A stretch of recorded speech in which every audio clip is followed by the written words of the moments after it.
So today we are talking about homemaking.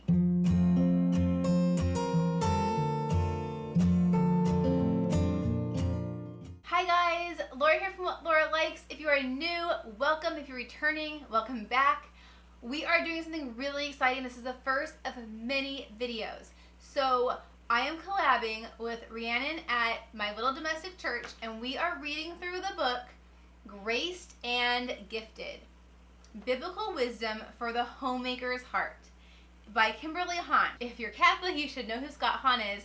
He's a convert. His story, he wrote The Lamb's Supper, The Fourth Cup. There's a third one. He's given so many talks. I'll put down below a couple of his YouTube talks just so you can get a sense of who he is if you haven't already. But he was a Presbyterian minister. He was very much not into Catholicism, and he went to a mass to kind of like prove that we're all crazy, and it all clicked, and it was really beautiful. So this is his wife, and so Rhiannon and I thought it would be fun to do this together. So today's video is going to be going over chapter 1. There are 18 chapters. Our goal is one video a week, and so if you want to join us, you know, I got this over from Amazon.com. It just took a couple days to get here. So before I get started, if you're coming over from Rhiannon's channel, then welcome. Thanks for stopping by. And if you guys, after you watch this video, if you're one of my subscribers or viewers, go check out her video. It'll be linked down below. It'll be linked, you know, up here. Just queue it up for the next one so you can get both of our perspectives on this book, in case that would be helpful for you. Okay, so chapter 1 is called Priority Loving Leads to Priority Living. And pretty much what chapter 1 does is it breaks down homemaking into the 5 P's that Holly Pierlot, I'm probably saying that, or Pierlo, breaks down in her book, A Mother's Rule of Life. So if you read A Mother's Rule of Life, you'll know that there's 5 P's: prayer, person, partner, parent, and provider. And so that's the order of importance, right? We're always told that God comes first before anything else. It should be God, you know, spouse, and then kids. And if it's disordered, then your marriage is going to suffer. And a strong marriage is the foundation of your child's happiness. It doesn't matter what they're getting from the store. It doesn't matter how many activities you're taking your kids to. Your marriage literally defines whether they're happy or not. And so obviously that's your vocation, is marriage, and the children are the fruit of that vocation.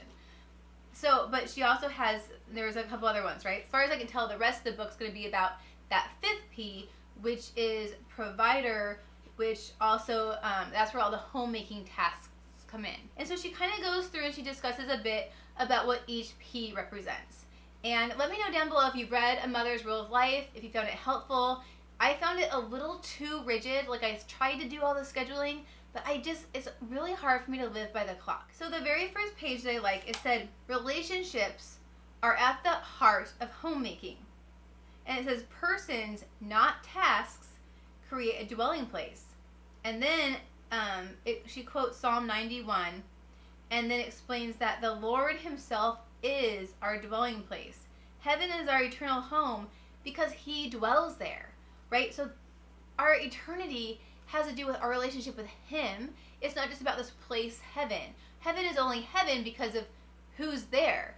And so our home is only a home because of the relationships inside, right? Not just because it's a building with some stuff inside of it. Okay, so then she talked about her 5 P's, and then I really like this. She said, you author your plan, balancing the contemplative, prayer, and active tasks of your vocation.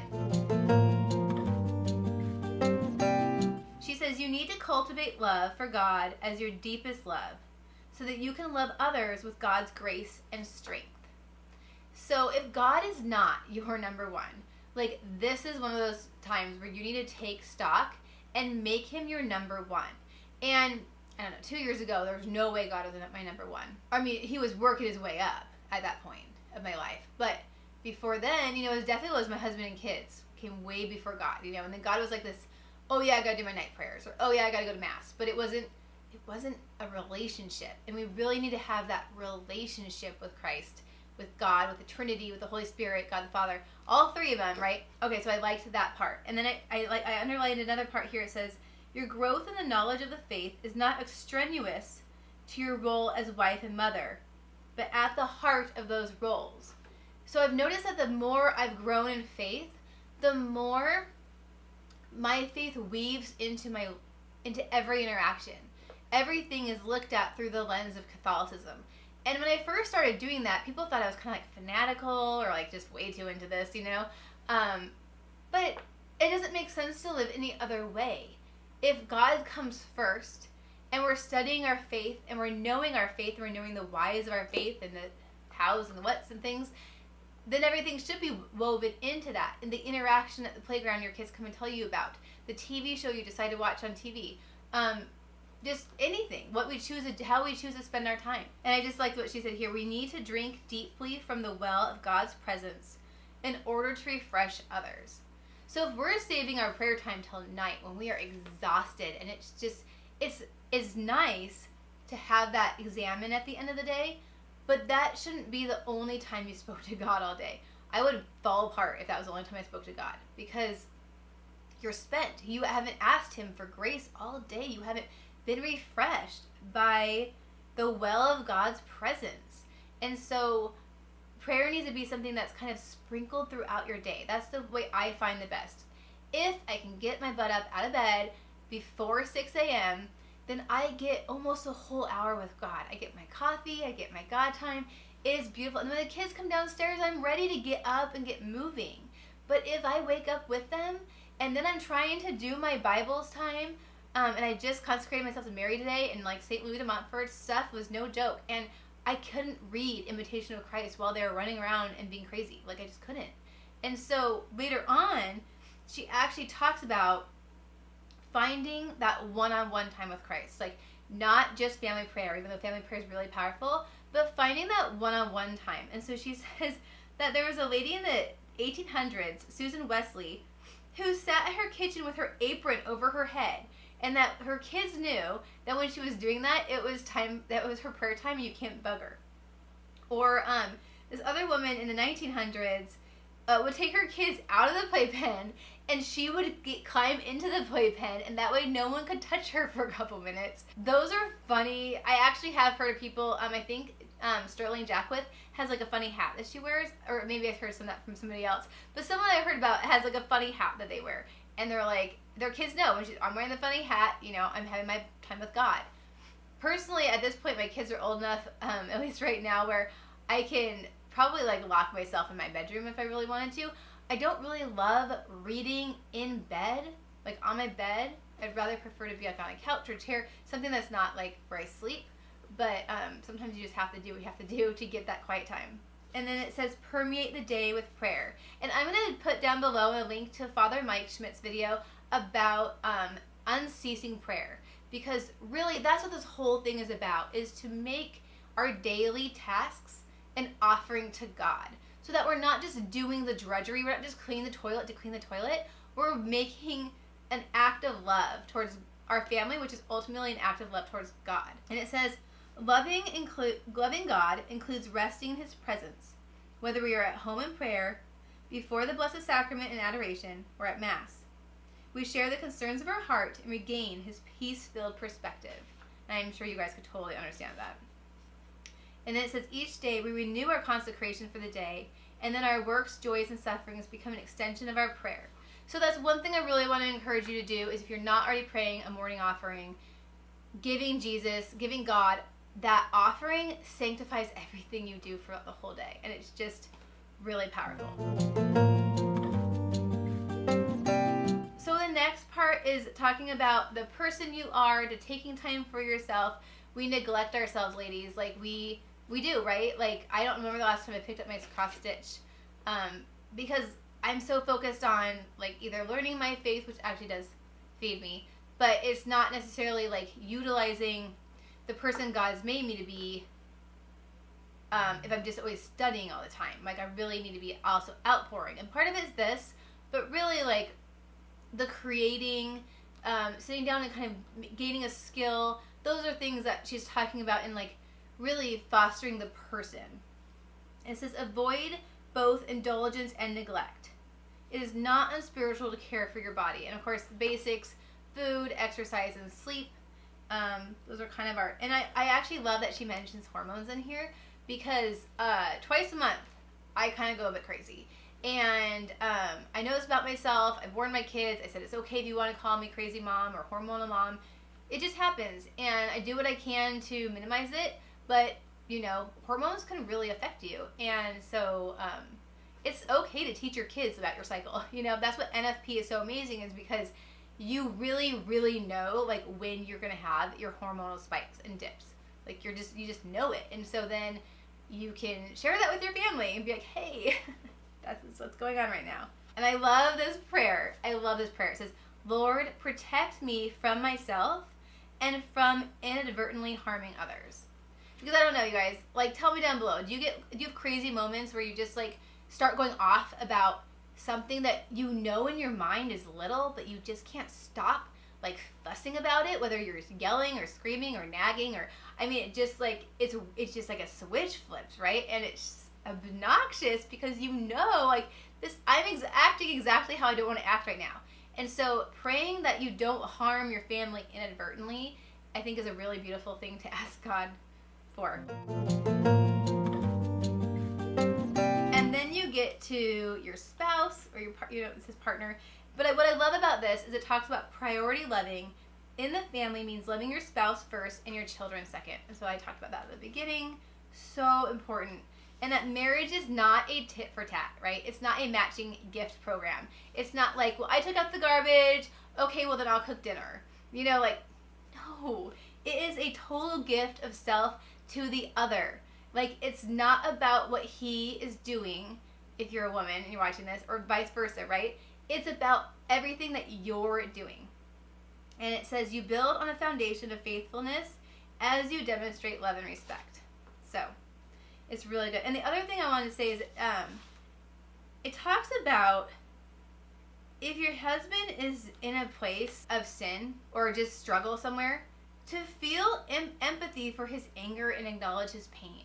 I think that acknowledging that if you're lucky enough to be married to someone who will express their anger and pain with you, that they'll be open enough to share that, or maybe you're seeing it and they're not expressing it directly at you, but you're seeing it, to being able, especially as women, you know, we really feel those emotions of others.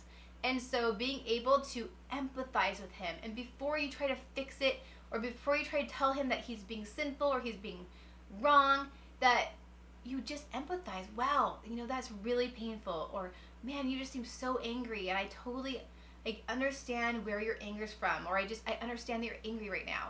I'm not sure that many of us are raised to give credit to our husband's feelings. And it's a real shame because they have feelings just like we do. All right, then the next one is the offspring, so parenting. This was cool. It says the relationship begins with receiving each child as a sign of your unity, a cherished and unique gift from the heart of your marital love and the heart of God. You reflect the self-donating love of the Trinity, a communion of life-giving persons, as you generously cooperate in the creation of new life. And I just never thought about that before, about thinking that, you know, when you create a child, it's you know, you and your spouse, and then that unity of love creates this third party, and that's exactly what the Trinity is, between God and Father and Son, and then the Holy Spirit is like that outpouring of love between the two of them. And so I just thought that was so cool, that there's like this spiritual Trinity, and then yet our marriage and the procreation inside of it is that same structure. I mean, God is, right? It's just like, it's so good. The fifth priority is your household, and it says, you do not finish homemaking tasks so that you can get to holy activities, but you find spiritual meaning even in the manual labor. And then she goes on to talk about Sirach and all the different kind of mundane tasks, and how, you know, some people don't have the ability to sit down and study their Bible, right? There's not enough time. But that ordinary work as an expression of prayer becomes extraordinary grace. And so it's really, really good. Mother Teresa of Calcutta, there's a quote here: prayer deepens faith, and the fruit of faith is love, and the fruit of love is service, and the fruit of service is peace. So I know that sometimes when I serve my family, I'm not producing the fruit of peace. And in that way, like, something should be telling me, like, I should know better, right? I should be, and I do in some way. Like, something's telling me, usually my conscience, like my holy angel or something, is saying, like, this isn't the right way of doing this. Like, you getting mad and storming around the house because this is messy is not producing a fruit of peace. It's producing the opposite effect. It's chaos, and it's violent, and not like physically, but, you know, just like the energy, right?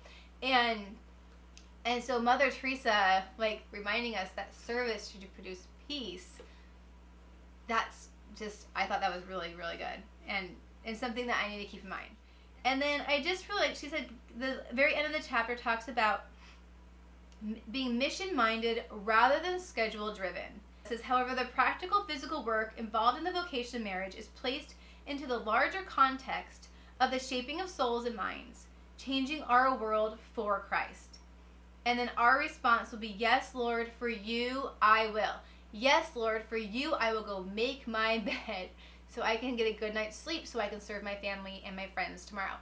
You know, yes, Lord, for you I will clean the toilet so my children have a clean place to, you know, so they have a clean toilet.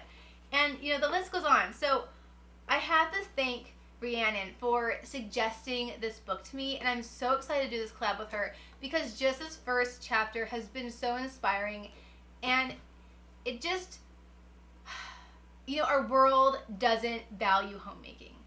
It doesn't value cooking nutritious dinners or dusting or hospitality or just, you know, really creating a place for your family to grow and thrive and love together. I personally cannot function in a chaotic space. Like, it makes me have a lot of just stress. And so I'm really looking forward to this book because I think it's going to inspire me to offer up that stress, but then to also be much more proactive than maybe I had been in the past. So I want to do a shout out. Like, if you are interested in all in homemaking from a Catholic perspective, Graced and Gifted by Kimberly Hahn. I'll link it down below. I'll put it in my, now I'm what I'm reading. Make sure, if you're not already subscribed to Rhiannon's channel, My Little Domestic Church, which is very much in here, what that's all about, then please go do so. She has so much awesome content, and some of her homemaking stuff is some of the most, like, my favorite stuff from her because she just seems to get it, and she has 6 kids, and I just love her. So I'm really excited to be doing this with her. You guys, this hopefully will be up once a week. There's 18 chapters in this, so it's gonna be a long haul, but I really hope that Rhiannon and I can commit to finishing this for you guys, because I just think that book clubs are really fun, and that this book just is gonna keep blessing people, and especially myself. So the chapters are really short, so these videos should come along, and I just hope everybody has a very beautiful day. God bless. Continue to know God, love God, and do God's will, which is living your vocation well, filled with peace. Mother Mary, pray for us. God bless, guys. Bye.